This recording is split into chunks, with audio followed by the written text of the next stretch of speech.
Hello दोस्तों, कैसे हैं आप सब। कैसा है मेरा यूट्यूब परिवार। आपका मेरे चैनल पर बहुत बहुत स्वागत है। अगर आपने 1 लाख रुपए से लेकर 50 लाख रुपए का लोन लिया है तो ये आपके लिए वीडियो देखना बहुत ही महत्वपूर्ण है। बहुत ही वेरी इंपॉर्टेंट वीडियो है, बहुत ही इफेक्टिव वीडियो है, आपको देखना चाहिए इसे। इसलिए वीडियो को बिल्कुल भी स्किप ना करें और वीडियो को देखता रहें। अगर आपने कोई लोन लिया है तो उसकी लोन रिकवरी भी होती है। तो उसके ऊपर आरबीआई ने 2025 में कुछ नई गाइडलाइंस जारी की है 1 अप्रैल से। तो वो क्या क्या गाइडलाइंस है वो आज हम इस बारे में बात करने वाले हैं। देखो, हर साल गाइडलाइन जारी होती है 1 अप्रैल को। 2022 में भी हुई, 2023 में हुई, 2024 में हुई, अब 2025 में होती है। तो वो क्या क्या गाइडलाइंस है आज इसी बात पे हम बात करने वाले हैं। जो भाई मेरे चैनल पे नए हैं वो सब्सक्राइब कर दे और बेल आइकन को प्रेस कर दे। तो आज हम बात कर रहे हैं कि लोन रिकवरी के क्या क्या नियम हैं और क्या क्या आरबीआई ने कुछ चेंजिंग करी है, क्या क्या ग्राहक के हित में बात करी है, वो आज हम बात करने वाले हैं। तो सबसे पहले हम बात करेंगे कॉल्स के बारे में। कॉल्स का जो नियम है वो ये कहता है कि 7 से लेकर शाम के 7 बजे के बीच में कॉल करना चाहिए।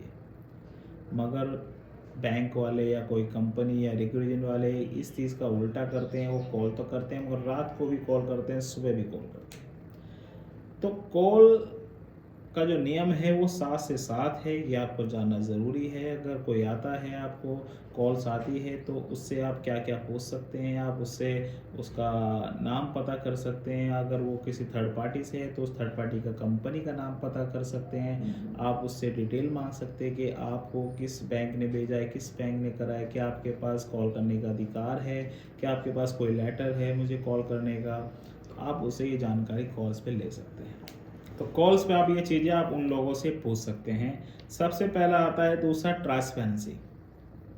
ट्रांसपेरेंसी होनी चाहिए। ये आरबीआई भी कहता है कि कोई भी ग्राहक कस्टमर्स हो, अभी कोई व्यक्ति है, उसकी ट्रांसपेरेंसी बरकरार रहनी चाहिए। कोई भी किसी तरह का ट्रांसपेरेंट किसी को सामने कोई बातचीत ना की जाए या किसी तरह की ट्रांसपेरेंसी का उल्लंघन ना किया जाए, ये आरबीआई कहता है। मगर आरबीआई एजेंट वाले इस बात का ख्याल नहीं रखते हैं और वो खुलेआम बदतमीज़ी सामने उन्हें किया करते हैं, और जिससे ग्राहक भी उसकी कंप्लेंट दर्ज नहीं करते, जिस वजह से उनके हौसले बुलंद हो जाते हैं। अगर हम बात करें तीसरी, तो डाटा शेयरिंग की। आरबीआई ने कहा है कि हर व्यक्ति का अधिकार है और हर व्यक्ति का रक्षक होना चाहिए। ध्यान रखना चाहिए कि उसका कोई भी डाटा शेयर ना हो। मगर बैंक क्या करती है कि वो थर्ड पार्टी को तो डाटा ट्रांसफ़र करती है, मगर वो उसको भी रिकवरी एजेंट को भी अब उसका डाटा कर देती है। मगर आरबीआई ने सख्त कहा है कि अगर कोई डाटा लीक हो गया तो ये बहुत बड़ी बात है, आप इसमें कार्रवाई की जा सकती है आप लोगों के ऊपर। और इस बात का बैंक बहुत ध्यान भी रखता है, मगर रिकवरी एजेंट इस बात को बिल्कुल भी ध्यान नहीं रखते और वो हर गलत तरीके से डाटा शेयर करते हैं, दूसरों की शेयर कर देते हैं, वो उसे कॉल करते हैं जिससे कि आप लोग परेशान हो जाए और रिकवर पैसा हो जाए। ये उनकी नीयत होती है। मगर इनसे कैसे बचना है? अगर आपके साथ कोई ऐसी घटना हुई है तो आप आरबीआई को कंप्लेंट कर सकते हैं और इनके उच्च अधिकारी को भी कंप्लेंट कर सकते हैं। फिर आता है चौथा, आता है पेनल्टी।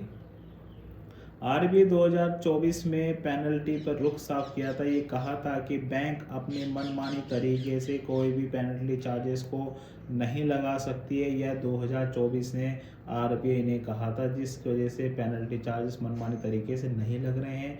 ये आपको साफ हो गया है कि पेनल्टी क्या क्या होते हैं, कैसे होता है, और पेनल्टी चार्जेस से कितना रुपये बढ़ जाता था, जिस कारण से उन्हें राहत दी गई थी 2024 में।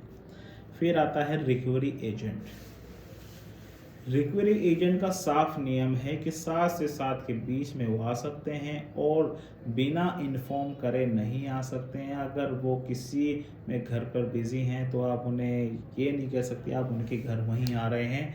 और जब कोई रिकवरी एजेंट घर आए तो आपका अधिकार है कि आप उसका आईडी कार्ड, उसका डीएवी लाइसेंस सर्टिफिकेट और ऑथराइज लेटर और कंपनी का ऑथराइज लेटर आप उससे पूछ सकते हैं, तभी आप उससे बात कर सकते हैं। अन्यथा इनमें से कोई भी डॉक्यूमेंट उनके पास नहीं है तो आप मना भी कर सकते हैं। ये रिकवरी एजेंट के लिए कि आरबीआई ने साफ साफ कहा है। देखिए, पैसा लोन क्या होता है, लोन जब आदमी लेता है तो वो चीज़ें ध्यान नहीं रखता और उसके अधिकार नहीं होते, सोचता है मैंने पैसा लिया है तो ये कुछ भी कर सकते हैं। ऐसा नहीं है। कानून बनाए गए हैं सभी के लिए, आरबीआई के लिए भी, बैंक के लिए भी, व्यक्ति के लिए भी, आप लोगों के लिए भी, सबके लिए कानून बनाए गए हैं कि जिससे कि आप किसी के साथ नाइंसाफ़ी ना हो। तो ये बात आरबीआई के नियम 2025 में कुछ कही गई हैं, तो 1 अप्रैल 2025 से लागू हो गई हैं।